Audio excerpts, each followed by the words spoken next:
जय हिंद दोस्तों। आज का क्लास जीके जीएस का क्लास नंबर नेक्स्ट पार्ट को लेकर आए हैं।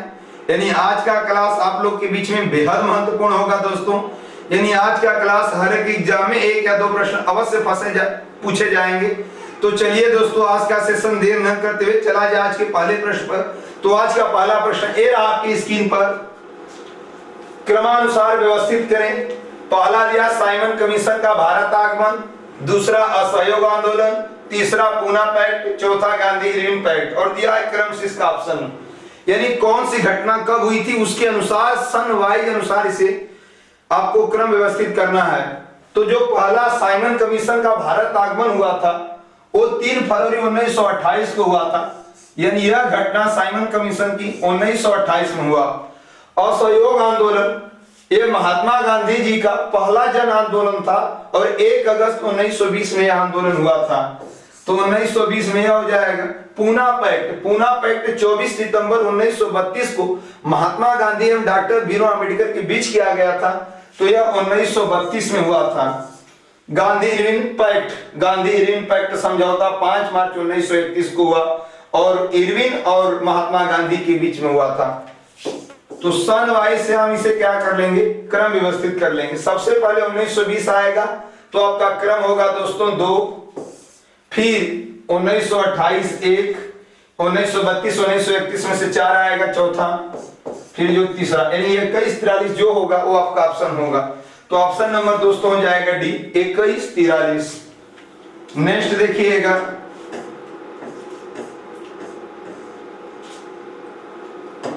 अगला दे रखा है कौन सा भारतीय स्वतंत्र भारत का पहला गवर्नर जनरल बना।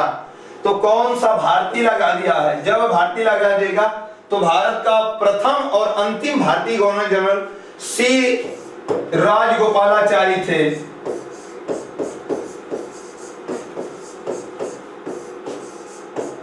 यही आपके प्रथम भारतीय गवर्नर जनरल भी थे और अंतिम भारतीय गवर्नर जनरल भी यही थे।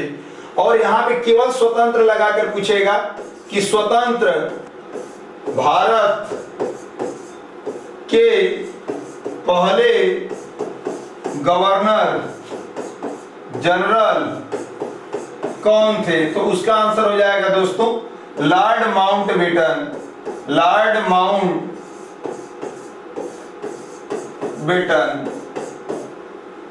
इसरो पूछा गया। इसरो क्या है, तो इसरो की स्थापना दोस्तों 15 अगस्त 1969 में किया गया था। इसका जो मुख्यालय है, हेडक्वार्टर, वो आपका बंगलुरु है।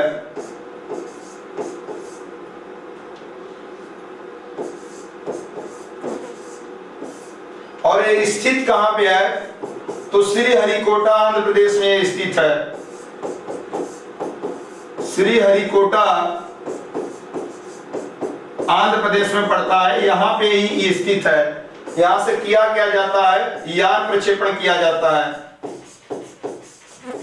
प्रक्षेपण यान किया जाता है। इसके जो वर्तमान में अध्यक्ष होंगे, अध्यक्ष वर्तमान में हैं सोमनाथ शर्मा जी हैं, अब 10वें नंबर के हैं।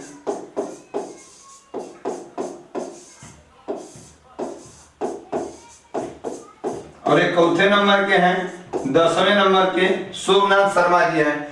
इसरो की स्थापना 15 अगस्त 1969, मुख्यालय बंगलुरु स्थित श्रीहरिकोटा आंध्र प्रदेश। यहां से प्रक्षेपण यान किया जाता है। वर्तमान में अध्यक्ष सोमनाथ शर्मा 10वें नंबर के हैं। नेक्स्ट देखिएगा दोस्तों, अगला प्रश्न पूछा है स्वराज पार्टी की स्थापना किस वर्ष की गई। तो स्वराज पार्टी की स्थापना 1923 में की गई थी और करने वाले मोतीलाल नेहरू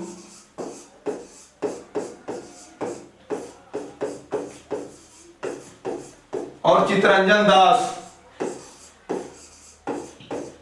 ये 2 लोग मिलकर स्वराज पार्टी की स्थापना इलाहाबाद में किए थे।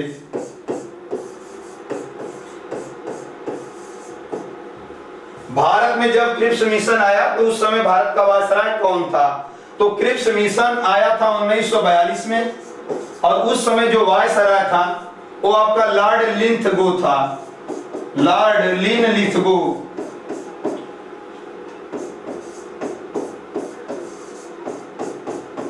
और क्रिप्स मिशन भारत कब आया? 1942 में। एकदम डेट सही पूछा जाएगा तो मार्च 1942। और उस समय वायसराय कौन था? लॉर्ड लिंथगो। नेक्स्ट देखिएगा दोस्तों, प्रश्न संख्या 2 ये रहा आपकी स्क्रीन पर। संचार उपग्रह किस वायुमंडल स्तर में स्थित होते हैं? तो संचार उपग्रह जो है वो आपका आयन मंडल में स्थित होते हैं, जो कि ऑप्शन नंबर हो जाएगा दोस्तों बी। समताप मंडल में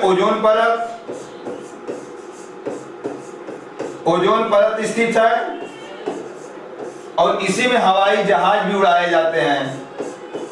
हवाई जहाज पूछा जाएगा किस मंडल में उड़ाए जाते हैं, तो ये आप लोग का हो जाएगा समताप मंडल, और ये दूसरा मंडल है ओजोन परत। क्षोभ मंडल सबसे निचली परत है, और इसमें मेघ गर्जन होता है। मौसम संबंधित घटनाएं पूछा जाएगा। मौसम संबंधित घटना तो आपका कौन सा मंडल बताएंगे? क्षोभ मंडल, और यह सबसे निचला मंडल माना जाता है। अगला प्रश्न, हवाई जहाज प्रायः उड़ते हैं, तो हवाई जहाज प्रायः उड़ते हैं समताप मंडल में उड़ाए जाते हैं, और ये चौथा मंडल है तो दूसरा मंडल है। ओजोन परत मुख्यतः कहां पाई जाती है? ओजोन परत भी समताप मंडल में ही पाई जाती है।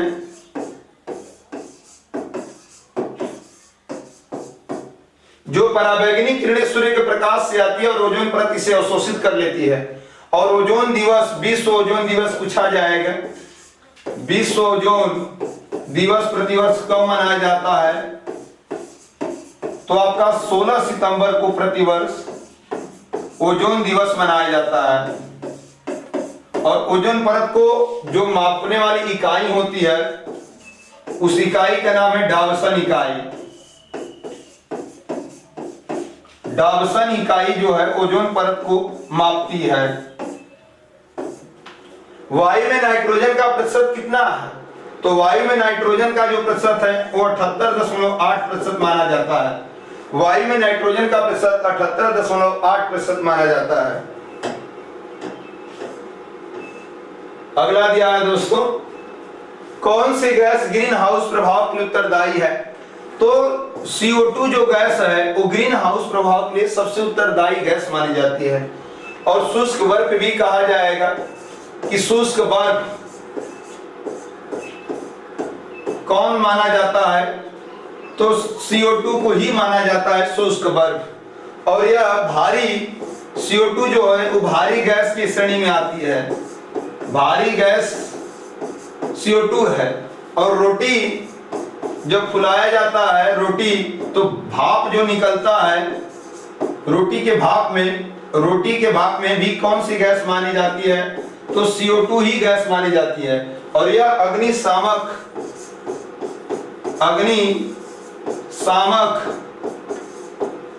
गैस भी इसे बोला जाता है CO2, यानी कि जो अग्नि को बुझा देती है उसका भी नाम CO2 है। ठोस शुष्क बर्फ कहा जाएगा कार्बन डाइऑक्साइड भारी गैस की श्रेणी में CO2 आती है। रोटी के भाप में भी कार्बन डाइऑक्साइड अग्निशामक गैस को भी ये CO2 ही माना जाता है। और सबसे ग्रीन हाउस प्रभाव की उत्तरदायी गैस भी मानी जाती है CO2। प्रश्न संख्या 3 ए रहा आपकी स्क्रीन पर। जागोई नृत्य किस राज्य का नृत्य है? Option A Orissa, option B Manipur, option C Andhra Pradesh, option D Assam. यानी जो जागोई नृत्य है वो आपका मणिपुर में मनाया जाता है, जो कि ऑप्शन नंबर बी होगा। बिहू जो त्योहार है वो असम का त्योहार है, फेमस त्योहार है। बिहू कहाँ का त्योहार माना जाता है? तो असम का माना जाता है। नेक्स्ट देखिएगा दोस्तों, कुछ इस प्रकार से नृत्य है। भवाई कहाँ का नृत्य है? तो राजस्थान। कुछ महत्वपूर्ण नृत्य है। बंबू कहाँ का नृत्य है? मेघालय। गौर नृत्य कहाँ का है? तो मध्य प्रदेश का है गौर नृत्य। तांडव नृत्य भगवान शिव के द्वारा ये वीर और रौद्र रस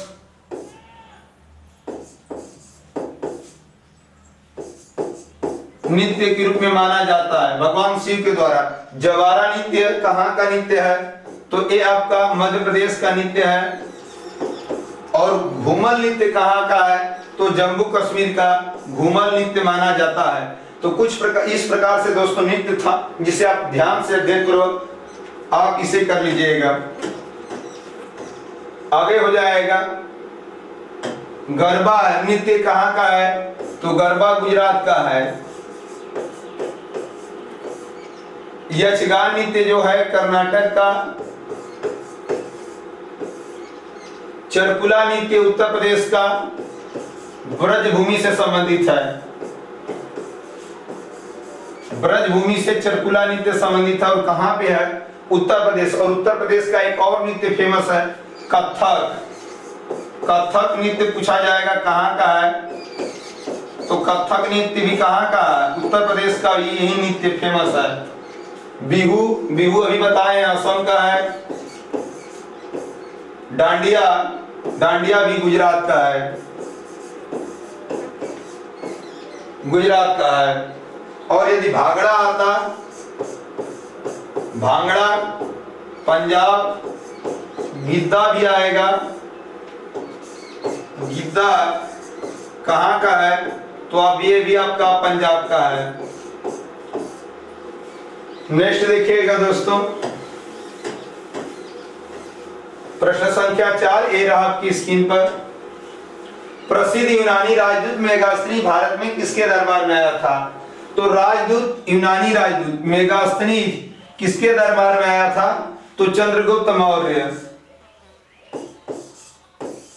चंद्रगुप्त मौर्य, मौर्य वंश का यह संस्थापक था। मौर्य वंश का संस्थापक कहा जाएगा। तो चंद्रगुप्त मौर्य।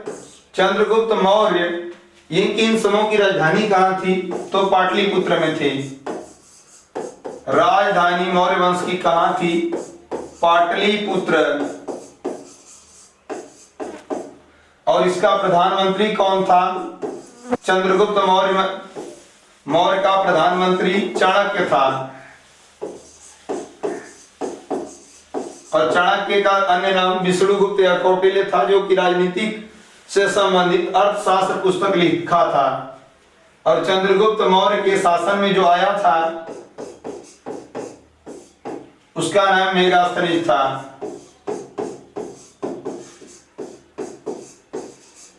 तो इस प्रकार से दोस्तों मेगास्थनीज किसके दरबार में आया था?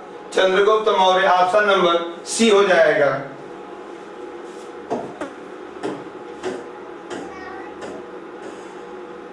अगला प्रश्न ये रहा आपकी स्क्रीन पर। फाहियान किसके दरबार में आया था? तो चंद्रगुप्त द्वितीय के, चंद्रगुप्त द्वितीय के दरबार में फाहियान आया था। वेंगसांग किसके दरबार में आया था? तो हर्षवर्धन। हर्षवर्धन के दरबार में वेंगसांग आया था। और हर्षवर्धन की प्रसिद्ध जो पुस्तक है वो नागानंद, रत्नावली और प्रियदर्शिका, ये 3 फेमस पुस्तक हैं।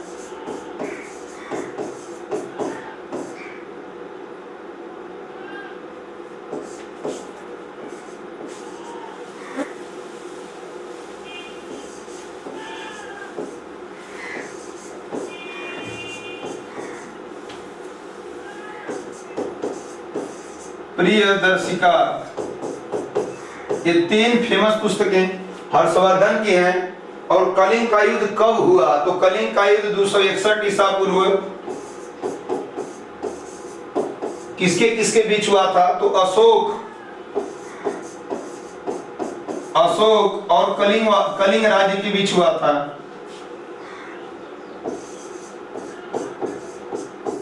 कलिंग राज्य के बीच हुआ था। कलिंग का युद्ध कब हुआ? 261 ईसा पूर्व अशोक और कलिंग राज्य के बीच हुआ था। नेक्स्ट देखिएगा दोस्तों, अशोक के अधिकांश अभिलेख किस भाषा व लिपि में है? तो अशोक के अधिकांश जो अभिलेख हैं वो ब्राह्मी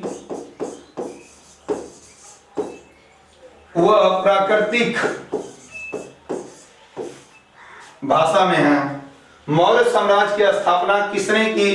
तो मौर्य साम्राज्य की स्थापना चंद्रगुप्त मौर्य ने की थी।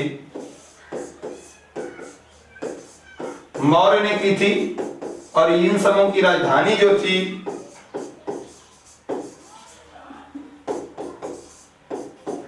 वो आपका पाटलिपुत्र में थी। और इस समय की जो मुद्रा थी, प्रचलित मुद्रा, उसका नाम था पौंड। मौर्य साम्राज्य की स्थापना चंद्रगुप्त मौर्य, राजधानी मौर्य साम्राज्य की पाटलिपुत्र, उस समय की प्रचलित मुद्रा पौंड थी। नेक्स्ट देखिएगा दोस्तों, प्रश्न संख्या 5 ए आपकी स्क्रीन पर, मौलिक अधिकार के अंतर्गत कौन सा अनुच्छेद बच्चों के शोषण से संबंधित है? तो देखिएगा अनुच्छेद 17, अनुच्छेद 19, अनुच्छेद 23, अनुच्छेद 24। यहाँ अनुच्छेद 23, 24 दोनों दिया रहता है दोस्तों, लेकिन यहाँ पे बच्चों के शोषण कर दिया है, तो इस प्रकार से अनुच्छेद हो जाएगा 24, जो कि ऑप्शन नंबर डी। अनुच्छेद जो 17 है वो अस्पृश्यता का अंत है, यानी छुआछूत का जो अंत है वो किसमें है? तो वो आपका अनुच्छेद 17 हो जाएगा। नेक्स्ट देखिएगा दोस्तों, यहां पे दे रखा अगला प्रश्न, संविधान के किस अनुच्छेद में उपराष्ट्रपति पद का प्रावधान किया गया है? तो अनुच्छेद 63 में। और वर्तमान उपराष्ट्रपति भारत के कौन है? वर्तमान उपराष्ट्रपति जगदीप धनखड़।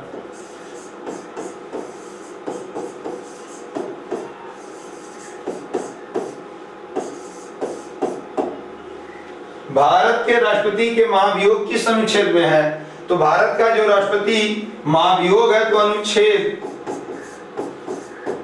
61 में महाभियोग राष्ट्रपति पर प्रावधान किया गया है। नेक्स्ट देखिएगा, किस अनुच्छेद में प्रेस की स्वतंत्रता बताई गई है? तो प्रेस की जो स्वतंत्रता है वो अनुच्छेद नंबर 19 का फर्स्ट में प्रेस की स्वतंत्रता बताई गई है।